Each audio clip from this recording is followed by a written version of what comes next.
Opa, cadê as Índias? E aí, galera? Vamos entender essa zona que é o Brasil. Tudo começou lá em 1500. Pedro Álvares Cabral, um português aventureiro, aportou por aqui. Imagina a cara dele, terra à vista. Só que ele era procurando as Índias. Mas opa, tinha gente aqui. Os índios receberam os portugueses de braços abertos. Começava aí a saga do Brasil, uma salada mista de culturas. Se você pensa que a vida na colônia era mamão com açúcar, esquece. Portugal queria grana. E rápido, o Brasil virou um baita canavial. A solução? Escravidão. Milhões de africanos foram trazidos para cá. A vida no engenho era um inferno. A cultura brasileira se fortalecia com a mistura de povos. Tudo ganhava um tempero especial. Cansado de ser capacho de Portugal, o Brasil resolveu se libertar. No século XIX, o rei Dom João VI resolveu voltar para a terrinha. Deixou o filhão Dom Pedro I aqui para tomar conta da bagunça. O problema é que Dom Pedro, que era chegado numa boa vida, não estava muito afim de seguir as ordens do coroa. E ele, espertinho que só ele, viu a chance de virar rei. No dia 7 de setembro de 1822, às margens do rio Ipiranga, soltou o famoso grito: independência ou morte. Tinha nascido o Brasil independente. A galera fez a festa, claro. Mas a verdade é que a independência não mudou muita coisa para a maioria da galera. Dom Pedro I, o cara que gritou independência ou morte, até tentou governar o Brasil. Mas entre uma farra e outra, acabou abdicando do trono e voltando para Portugal. Deixou aqui o pequeno Pedro II, com apenas 5 aninhos de idade. Começava o período regencial, uma época de muita treta e confusão política. Mas o Pedro II, diferente do pai, era estudioso, inteligente e queria o melhor para o Brasil. Durante seu longo reinado, o país passou por grandes mudanças. A economia se desenvolveu, a escravidão finalmente acabou e até rolou uma guerra contra o Paraguai, a mais sangrenta da América do Sul. Mas a galera estava ficando insatisfeita com a monarquia, abrindo caminho para um novo capítulo na história do Brasil, a República. Em 1889, o Brasil dava tchau para a monarquia e oi para a República. Um golpe militar, liderado pelo Marechal Deodoro da Fonseca, proclamou a República.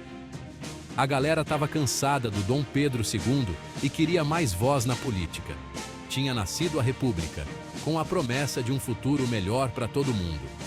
Mas a mudança não foi essa Brastemp toda. A elite cafeeira assumiu o poder e o povo do campo continuava na mesma dureza. Tivemos avanços importantes, como a liberdade religiosa, o casamento civil e o voto, só que não era para qualquer um, né? O Brasil tentava se achar nesse novo regime, enquanto o mundo se transformava numa velocidade incrível. Getúlio Vargas, um nome que está marcado na história do Brasil. Esse cara controverso mandou na política brasileira por quase 20 anos. Em 1930, ele chegou ao poder com um golpe, prometendo botar o Brasil nos trilhos. E ele realmente mudou muita coisa. Criou as leis trabalhistas, investiu na indústria e centralizou o poder. Mas, como nem tudo são flores, Vargas também implantou uma ditadura. Censurou a imprensa, perseguiu quem era contra ele e governou com mão de ferro. Foi uma época de avanços e retrocessos, de amor e ódio ao pai dos pobres, como era chamado pelos seus fãs. O país se industrializava, a classe trabalhadora ganhava direitos, mas a democracia, bom, essa ficava para depois.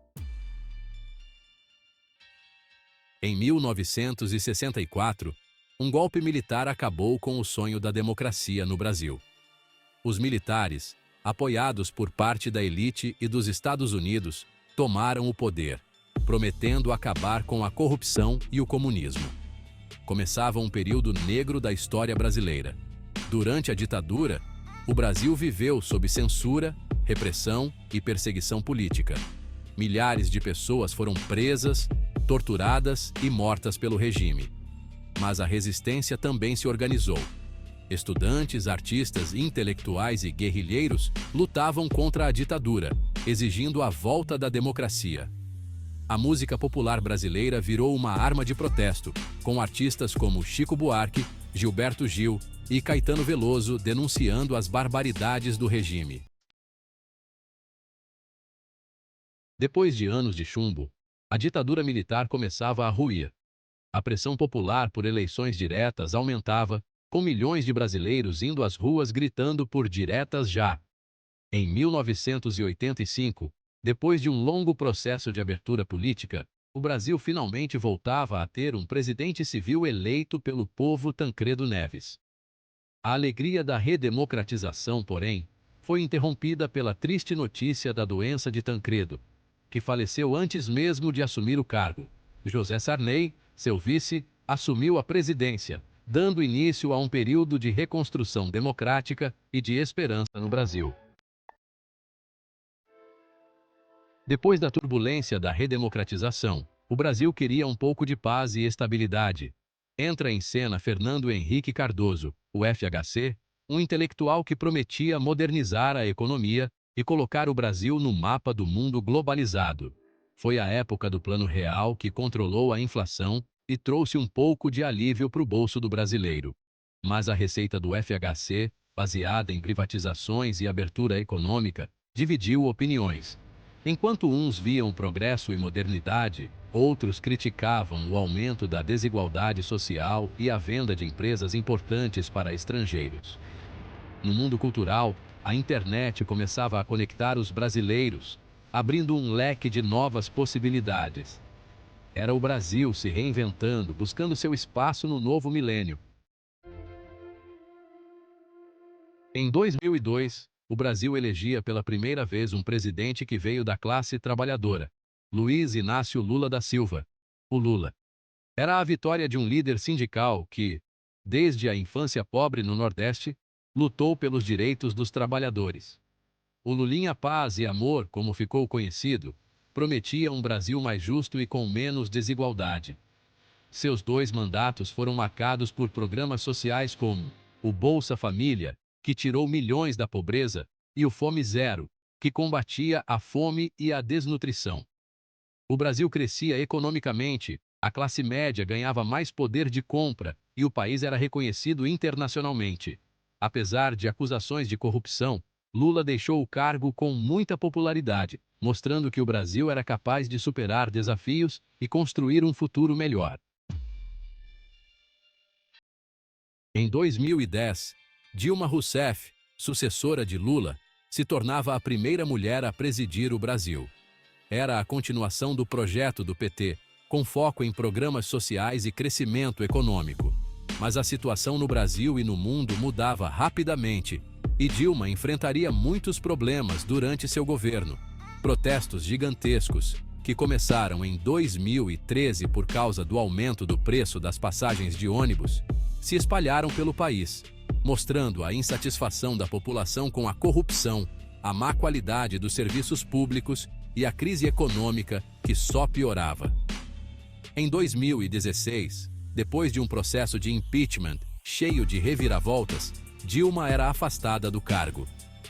Michel Temer, seu vice, assumiu a presidência, dividindo o país entre aqueles que apoiaram e os que criticaram o impeachment. E chegamos ao século XXI, uma época de grandes avanços tecnológicos, mas também de novos desafios para o Brasil. A eleição de Jair Bolsonaro em 2018 marcou a chegada da direita ao poder, com promessas de combate à corrupção e à violência. Seu governo, cheio de polêmicas e com um discurso conservador, dividiu ainda mais a opinião pública. A pandemia de Covid-19, em 2020, escancarou as desigualdades sociais e a fragilidade da saúde pública no Brasil. Em 2022, Lula voltou ao poder, prometendo retomar políticas sociais e unir o país. O Brasil, um país de contrastes e belezas únicas, continua em busca de seu lugar no mundo. E aí, qual será o próximo capítulo dessa história? E por hoje é isso, galera.